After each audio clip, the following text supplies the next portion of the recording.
Guys, some huge news coming from OpenAI today about announced at their Dev Day event.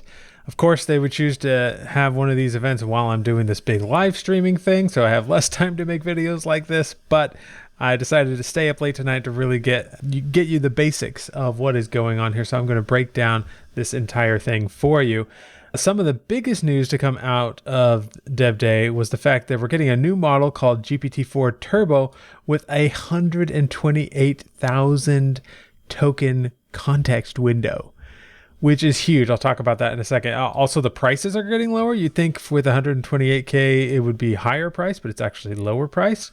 They've got a new assistance API. GPT Turbo includes vision, bunch of other stuff. Now, keep in mind, this was a developers conference, and so it was intended for an audience of developers.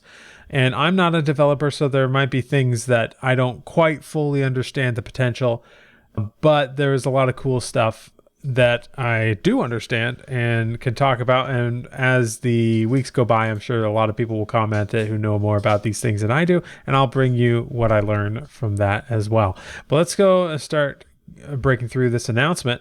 First of all, there's a bunch of new improvements. So we got the new GPT-4 Turbo model, which is more capable, cheaper, and supports a 128K context window. For comparison, Claude has a 100K context window, which until now was kind of the gold standard. It could handle a whole lot.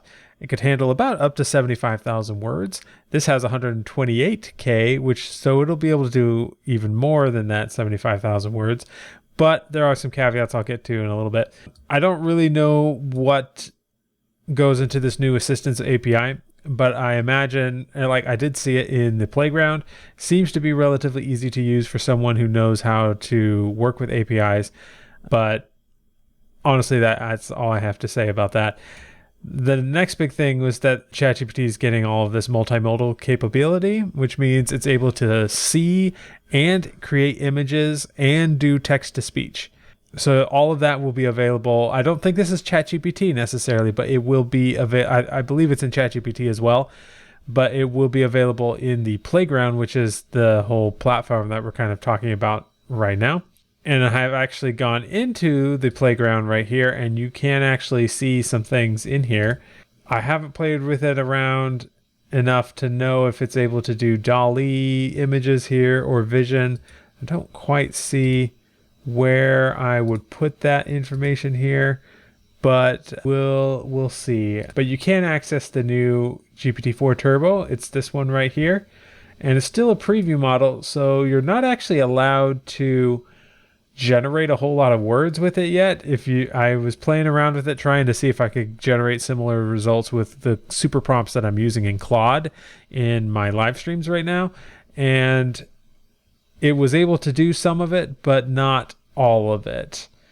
And it got to a certain point and it would stop me and tell me to wait for a few minutes, so that's a bit annoying. Also, it has a maximum length here of up to 4,000 tokens or 3,000 words, which means that it's not able to generate more than the prompt and the output itself. I was not able to get more than 1,000 words out of it, which is better than the 600 or so that I was able to get before, but it still doesn't get quite to the 2,000 or 3,000 words that I can get in one generation from Claude.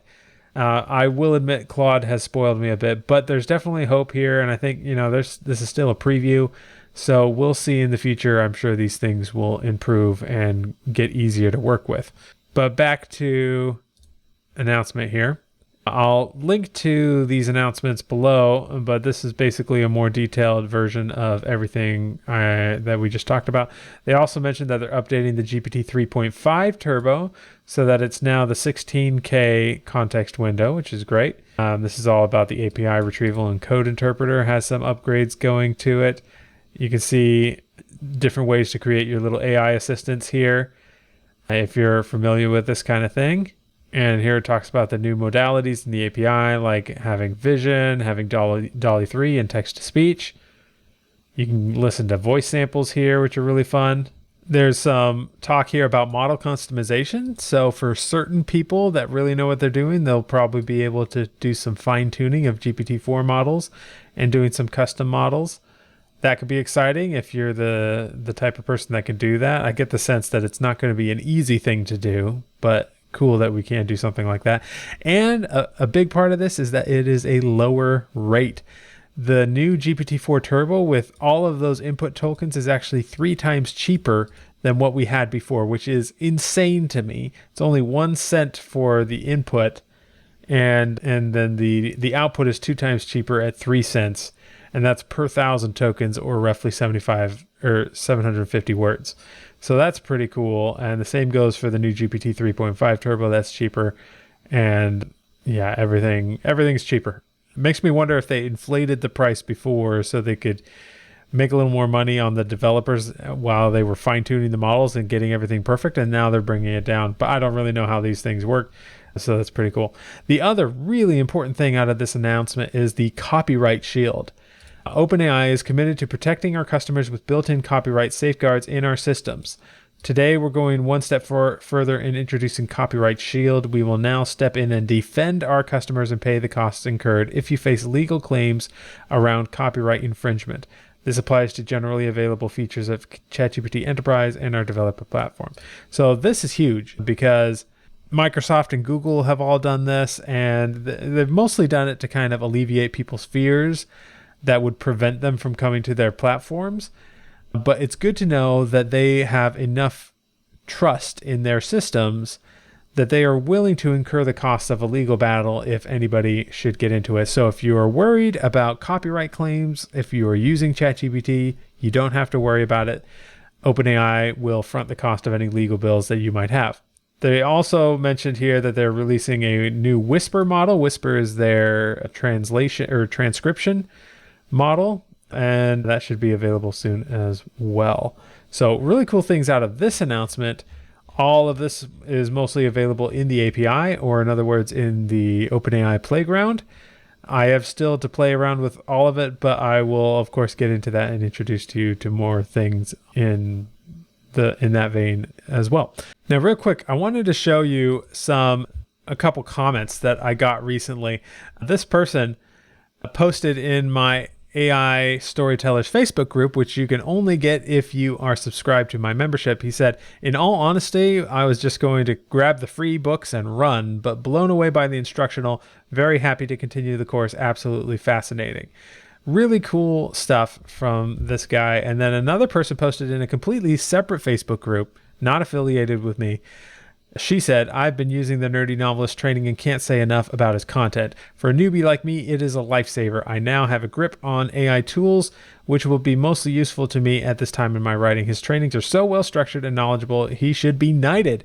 Which, yeah, I'll take that. If anyone knows King Charles, let me know, and I will happily accept. But yeah, this is my new membership. It's brand new, still out. I'm still putting new content into it every day. And when you sign up, you get my book, 10,000 Words an Hour, for free, plus a lot of other things that you'll get for free as well. But that's really the main thing, the biggest. It took me like a while to put all of everything together that is in that book. It's basically everything I know. But then you also get access to all the courses and everything inside. You get a 14-day free trial, so you can test it out, see if it's for you. You get access to our Facebook group, tons of really awesome stuff in there. So if that is interesting to you, if I'm providing value to you with these videos at all, go check it out. You don't have to stay if it's not for you, but I really encourage you to check it out and see, because we got so many good things going on right now and exciting stuff. If you've ever wanted to write a book and publish it, then this is where you need to go. So check that out. I'll put a link down below. So let's look at the other big announcement. And OpenAI announced these things called GPTs, which it says are now custom versions of ChatGPT that combine instruction, extra knowledge, and any combination of skills. And in this image, you can kind of see a few examples. The one that stands out for me and my audience, obviously, is this creative writing coach. "I'm excited to read your work and give you feedback to improve your skills." So presumably, this would be a model that's kind of attuned to creative writing. But as I'm looking through this, you can see that this lets you customize ChatGPT for specific purposes. And it just says here, since launching ChatGPT, people have been asking for ways to customize ChatGPT to fit specific ways they can use it. We launched custom instructions in July that let you set some preferences, but requests for more control kept coming. Many power users maintained a list of carefully crafted prompts and instruction sets, manually copying them into ChatGPT. GPTs now do all of that for you. So what I get the sense of here is these are probably not as mind-blowing as you might think, but are going to make things a little more convenient. I think this is basically just a souped-up version of custom instructions. So it's like Custom Instructions 2.0, where we'll be able to basically create some presets, some things we like about a model. Maybe there are some things we'll be able to tweak. I'm sure it'll be a very easy thing to set up that anybody can do it. And in fact, yeah, it says here, the best GPTs will be invented by the community. I am really excited to see what kind of things are being created and seeing like which ones are the most popular and downloading those and playing around with them. But I don't think these aren't like custom models. They're not fine-tuned models even. These are going to be, I think, essentially a kind of profile that is specific to certain prompts and things that people put into the input in the training of this thing. It's not like you're going to be able to put entire books in there and for it to understand those books and know your style and then be able to write in your style. It's not really going to be that way, but it will probably be an enhanced version of what you can do with custom instructions, which will just make it easier to say, okay, we want to write like Bob, and Bob has a specific style that you've associated with him, and suddenly you're writing like Bob. And it'll probably allow for a little bit more flexibility and control over the output. Maybe you'll be allowed to do some things like control the temperature and things, which you can't really do in ChatGPT right now. I am a little salty on this because I don't have access to this right now. I still have a much older version. I don't even have access to the like all-inclusive multimodal version yet, but we'll see. We'll just see when we get there. They are rolling out a GPT store, which will actually allow for some kind of monetary compensation. So if you create a GPT, one of these like profiles that people like and seems to do really well for you, you can actually earn money off of that. So I'm guessing that people are going to be creating tons of these, and it'll be a new kind of marketplace for people to use. I will probably try to make one for all of my Nerdy Novelist viewers and see how it goes. I don't know if probably not going to charge for that, but we'll just see. All of this is very new, and so I'll be sure to make a lot more videos about this in the future. They also had a note about privacy and safety because, of course, they're OpenAI. And developers will have the ability to connect GPTs to the real world. So this is probably not something that the average you or me could do, but a developer could take a GPT, connect it to some outside stuff, and then find a way to, it says here, connect GPTs to databases, plug them into emails, make them your shopping assistant, all of those kind of things. So basically, all this is doing is making things a lot easier and more convenient. Enterprise customers will be able to have internal-only GPTs. And last but not least, they say we made ChatGPT Plus fresher and simpler to use. Finally, ChatGPT Plus now includes fresh information up to April 2023. We've also heard your feedback about how the model picker is a pain. Starting today, no more hopping between models. Everything you need is in one place. You can access DALL-E browsing and data analysis all without switching. You can also attach files to let ChatGPT search PDFs and other document types. It says starting today, but I still don't have access to that, so we'll see. But that is the general overview of everything that came out of this conference.